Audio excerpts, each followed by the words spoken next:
Hi dear students, this is the fourth module of the subject ME 206 Fluid Machinery. In this section I would like to do some numerical problems related to reciprocating pump fitted with air vessel. Now the problem is a double acting reciprocating pump is fitted with an air vessel on the suction side close to the pump. So very close to the pump, air vessel is fitted in the reciprocating pump. So LS dash we can neglect since it is very close to the pump. The suction lift of pump is 4.5 meter, that is HS. The length and diameter of the suction pipe are 7.5 meter and 80 mm respectively, that is LS 7.5 meter and DS 80 mm 0.08 meter. The stroke of the piston and its diameter both are 200 mm. Both D equal to 200 mm and L is equal to 200 mm. So since L is equal to 200 mm, crank radius R is equal to L by 2, that is equal to 100 mm. Coefficient of friction is 0.01. C coefficient of friction, so F is equal to 0.01. The atmospheric head is 10.3 meter, HATM 10.3 meter, suppression pressure is 2.5 meter absolute. So H suppression equal to 2.5 meter. Determine the speed at which the suppression commences. So air vessel is fitted. So what about the maximum speed at which pump can run? That is the first part. And second part, if air vessel was not the maximum permissible speed without air vessel, if air vessel was not fitted, then what would have been the maximum speed at which pump can run?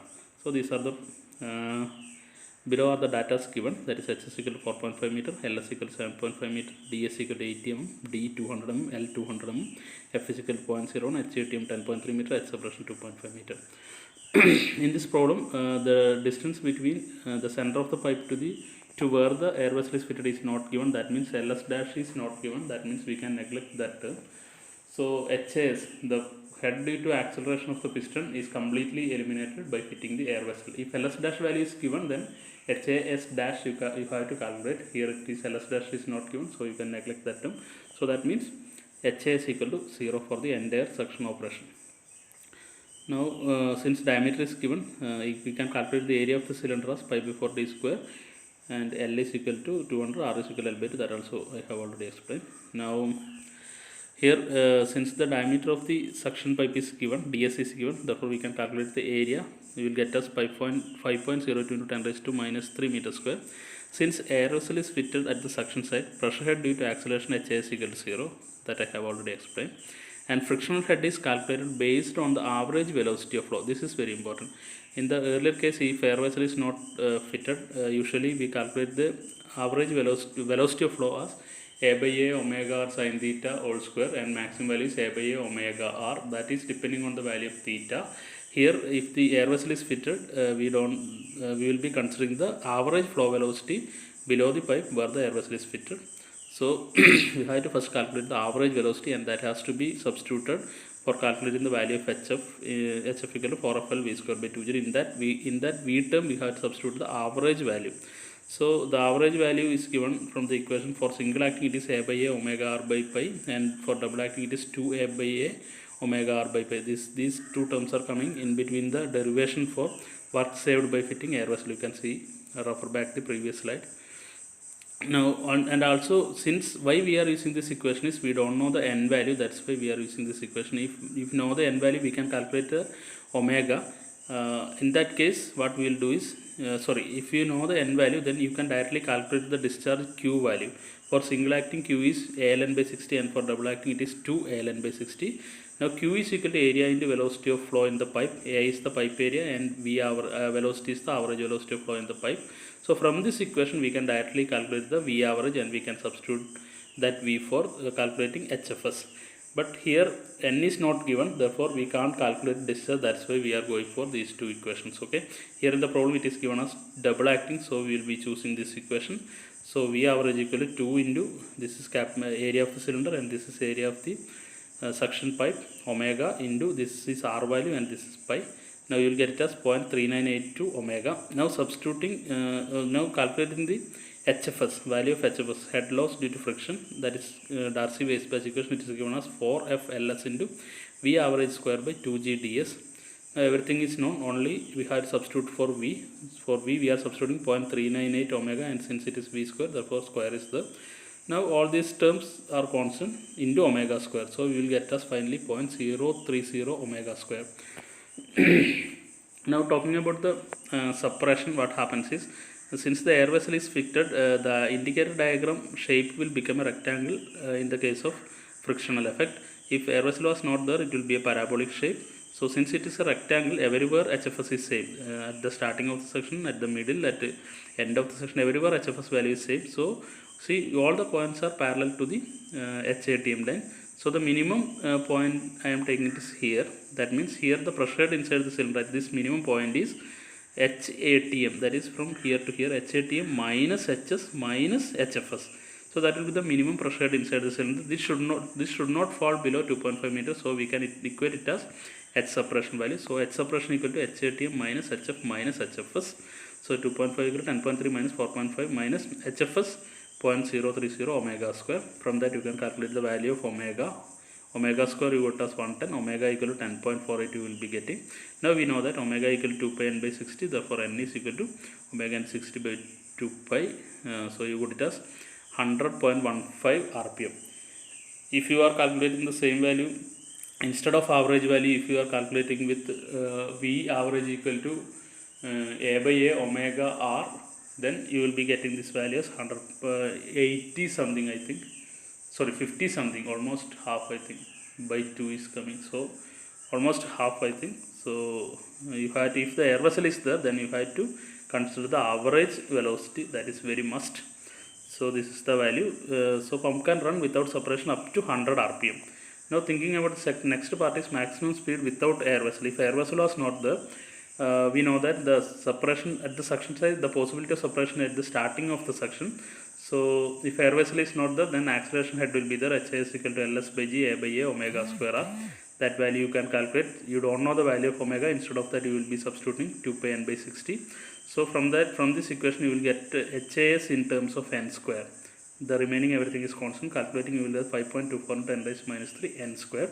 Keep it as such. Now H suppression is in the suction side, you know, if the air vessel is not there, the suppression pressure is HATM minus HS minus HIS. That was the lowest point in the ideal in the indicator diagram. This type of problems we have already done in the earlier presentations.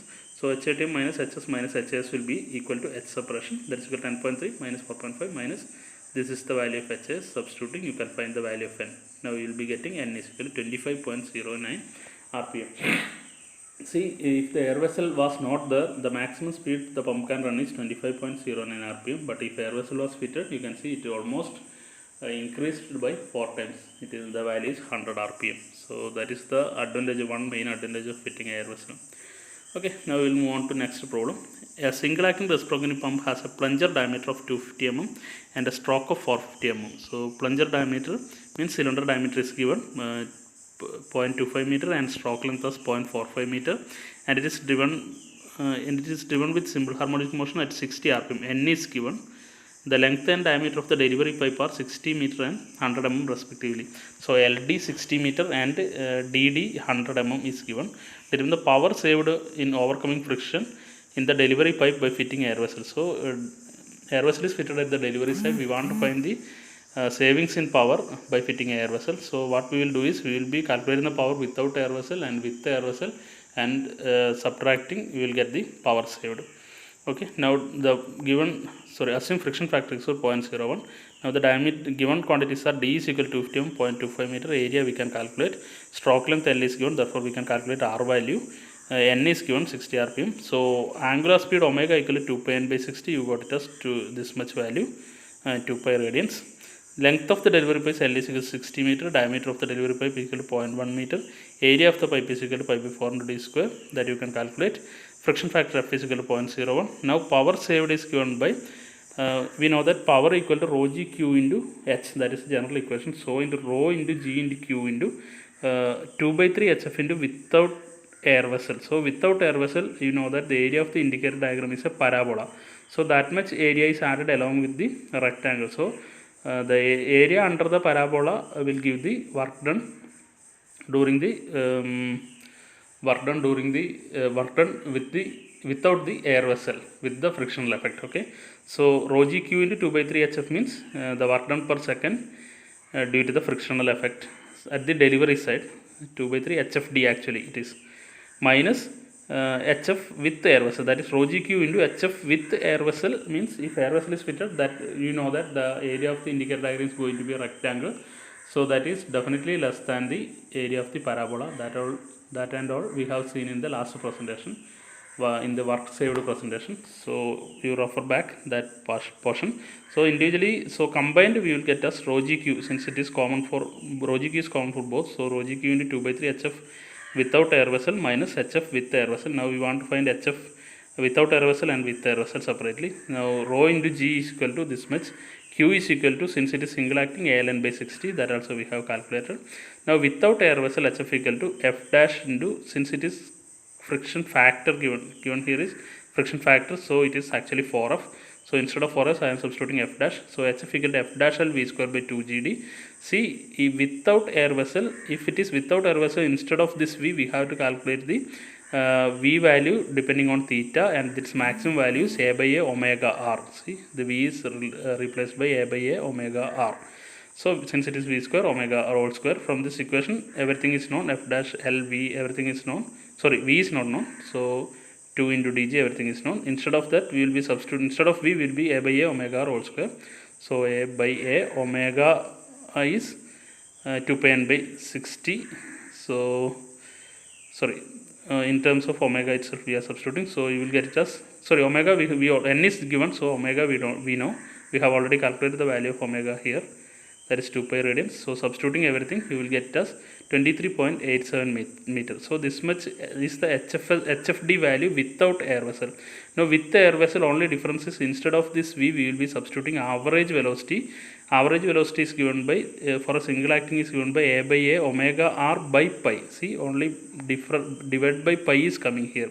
Instead of here one pi is there. A by A omega R by pi. If it is double acting, 2A by A omega R by pi. That's all. So everything is known. Substituting, you will get as 2.41. See, here it is 23.87 meter frictional head. We have to work against this much head, but here it has drastically reduced it to 2.419 meter.